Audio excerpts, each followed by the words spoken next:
नमस्कार, मैं हूं पुण्य प्रसून वाजपेयी। दस्तक में आपका स्वागत है। महाराष्ट्र की राजनीति को लेकर सौदेबाजी पर्दे के पीछे तो हो रही है, सामने निकल कर नहीं आ रही है, लेकिन सस्पेंस इस बात को लेकर है कि दरअसल जो सौदेबाजी हो रही है उसमें कौन सा फार्मूला, 1995 का फार्मूला जब सीटों के बंटवारे को लेकर नहीं चला तो फिर सरकार बनाने को लेकर क्यों चलना चाहिए। वहीं दूसरी तरफ हरियाणा में जाट या नन जाट, इसको लेकर भी उलझने हैं, लेकिन नजरें इस बात पर टिकी हैं कि दरअसल महाराष्ट्र का सीएम होगा कौन। कई नाम एक के बाद एक आ रहे हैं। आइए जरा दस्तक में आज बता दिया जाए कि दस्तक किस दरवाजे पर होने वाली है। महाराष्ट्र का सीएम होगा कौन। जाहिर है वो प्रधानमंत्री का प्रिय होगा, जाहिर है वो आरएसएस का प्रिय होगा, और जाहिर है वो कामकाज के हर तेवर से वाकिफ होगा, हुनरमंद होगा।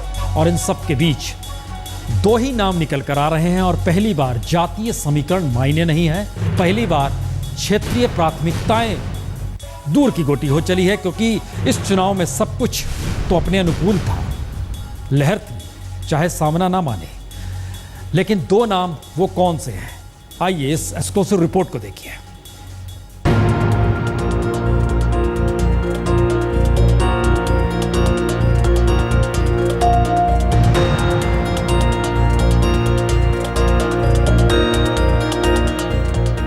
देवेंद्र फडणवीस या नितिन गडकरी, महाराष्ट्र के सीएम पद पर आखिरी मुहर इन्हीं दोनों में से किसी एक पर लगनी है। दोनों ही संघ के प्रिय और करीबी हैं, और दोनों ही प्रधानमंत्री मोदी के चहेते भी हैं। गडकरी खुद महाराष्ट्र जाना नहीं चाहते, जिसका जिक्र वो कई बार कर चुके हैं। मैं 10 बार बता चुका हूँ कि मैं रेस में नहीं हूँ। और देवेंद्र फडणवीस में काम करने की शानदार क्षमता है, इसका जिक्र प्रधानमंत्री मोदी नागपुर की चुनावी सभा में खुलकर कर चुके हैं। नागपुर के लोगों ने महाराष्ट्र को बहुत बड़ी भेंट सौगात दी है।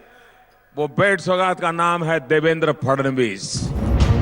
तो फिर पेंच फंसा कहां है। असल में आरएसएस चाहता है कि नितिन गडकरी महाराष्ट्र संभालें, और सूत्रों के मुताबिक आरएसएस की तरफ से महाराष्ट्र के सीएम के पद पर गडकरी बैठे, उसने अपनी इच्छा भी जता दी है। लेकिन प्रधानमंत्री मोदी का मानना है कि केंद्र सरकार में नितिन गडकरी का रहना जरूरी है, क्योंकि जिस तेजी से नितिन गडकरी अपने मंत्रालय को संभाल कर काम कर रहे हैं, ऐसे में अगर वो महाराष्ट्र चले गए तो फिर उन कामों में ब्रेक लग जाएगी। दरअसल इस उलझे सवाल को ही सुलझाने के लिए आज सुबह बीजेपी अध्यक्ष अमित शाह नितिन गडकरी के घर पहुंचे।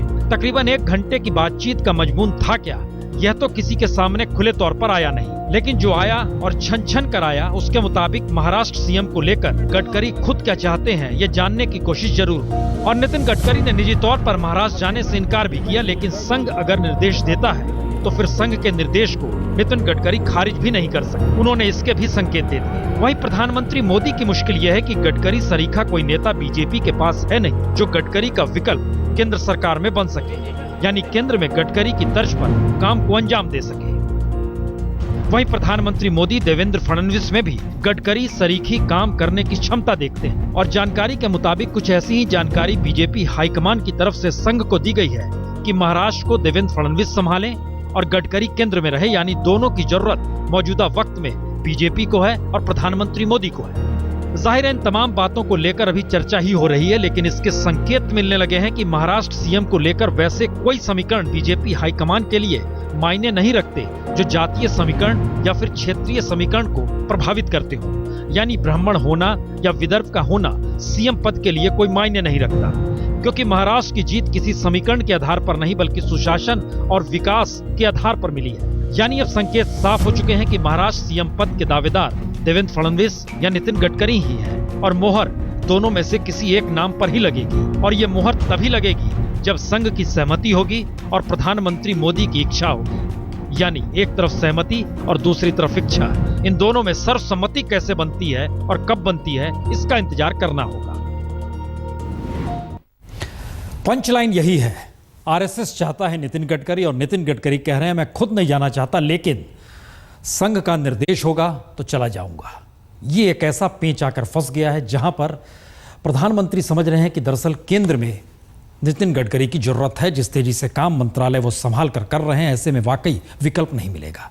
लेकिन बहरहाल बात इसके आगे बढ़ाते हैं। दूसरा सवाल खड़ा होता है कि आखिर सरकार में साथ कौन होगा। एनसीपी जो खुला ऑफर दे चुकी है, या इन सब के बीच जिस सौदेबाजी की दृष्टि से अब शिवसेना धीरे धीरे अपने कदम बढ़ा रही है, वो एनसीपी का जिक्र पहले कुछ पन्नों को पलटते हैं और पहले लिए चलते हैं। क्या जिस तेवर और तलखी के साथ कभी शरद पवार पर चोट प्रधानमंत्री मोदी किया करते थे, या फिर बीजेपी और नरेंद्र मोदी पर सीधी चोट पवार किया करते थे? दोनों में मिलन है या नहीं है? लेकिन पहले उन आवाजों को सुन लीजिए। एनसीपी का पूरा नाम क्या है मालूम है? Naturally corrupt party.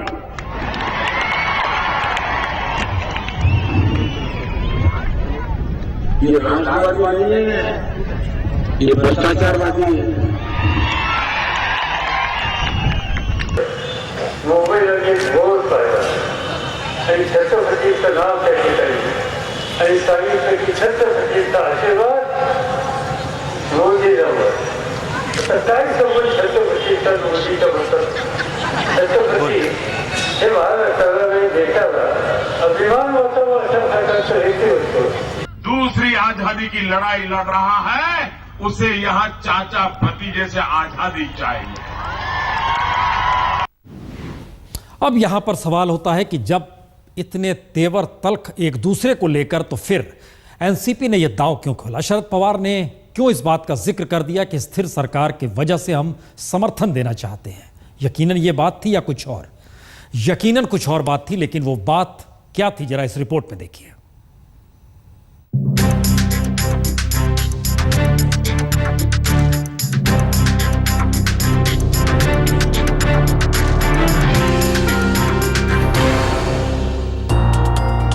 महाराष्ट्र की सत्ता नरेंद्र मोदी के हाथ में आ चुकी है, लेकिन शरद पवार महाराष्ट्र की उस सत्ता को अब भी अपने हाथ से गंवाने को तैयार नहीं, जिसके आश्रय बीते 40 बरस से शरद पवार महाराष्ट्र में सबसे कद्दावर रहे हैं।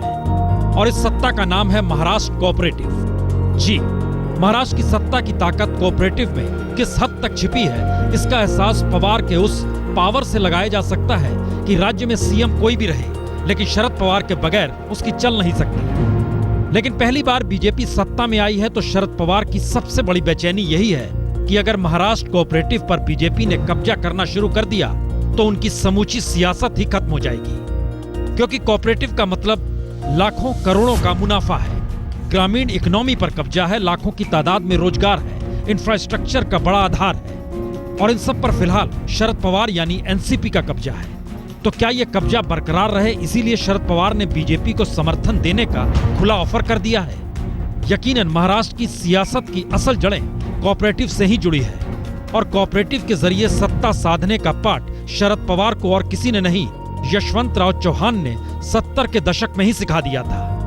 और सिर्फ 37 बरस की उम्र में सीएम बनने के बाद शरद पवार ने पहला काम यही किया था कि कोऑपरेटिव पर कब्जा करना शुरू कर दिया।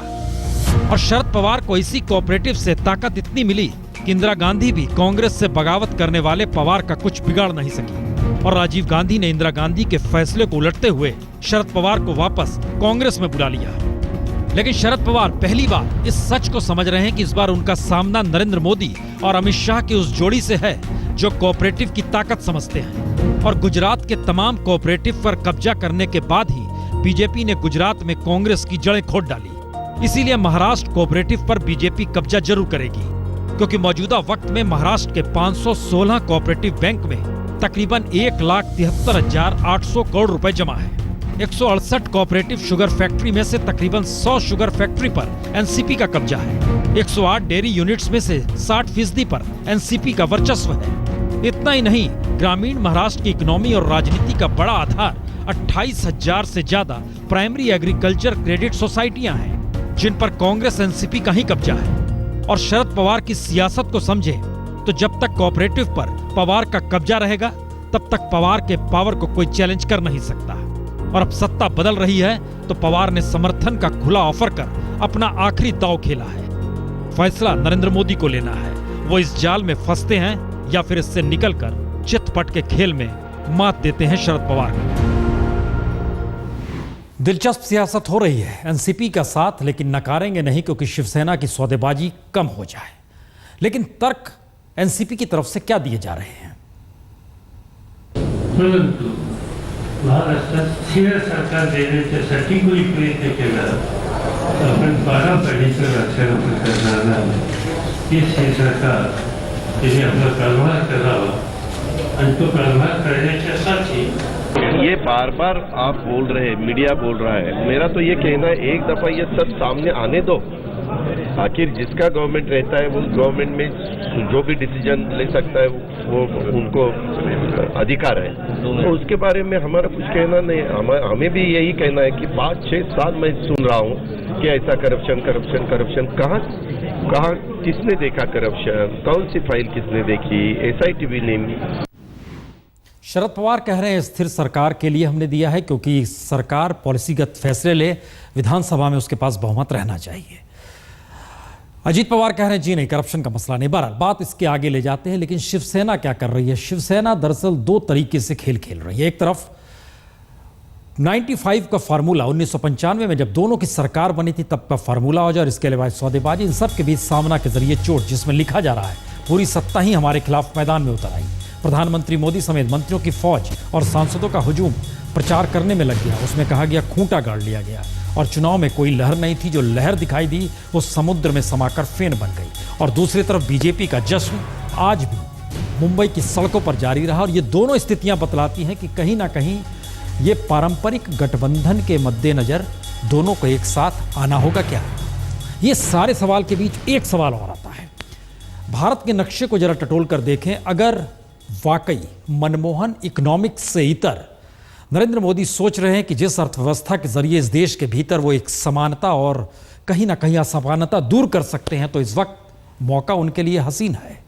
रिपोर्ट देखिए, समझ जाइएगा किस रूप में विकल्प की अर्थव्यवस्था लाई जा सकती है, या फिर आर्थिक सुधार की हवा में भारत जिस तरीके से बाजार बना, घोटाले और भ्रष्टाचार खूब हुए, उस दिशा में बढ़ सकती है। रिपोर्ट देखिए।